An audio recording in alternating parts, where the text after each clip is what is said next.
Direktorat Reserse Narkoba Polda Sumatera Selatan memusnahkan 4 kg sabu-sabu hasil sitaan, disaksikan langsung 15 tersangkanya. Para tersangka terdiri dari kurir, pengedar, dan bandar narkoba. Tersangka ini ditangkap di berbagai wilayah di Sumsel dalam kurun waktu Desember 2024 hingga Februari 2025.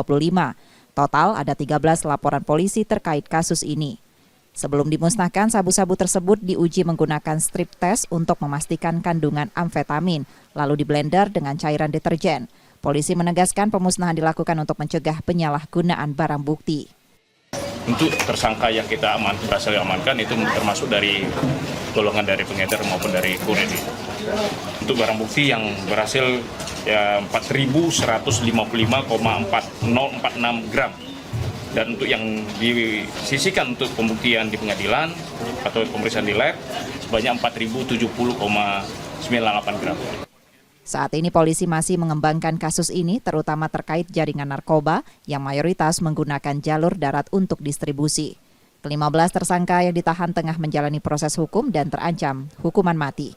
Reski Oktora, Muklas Diferensial Kompas TV, Palembang, Sumatera Selatan.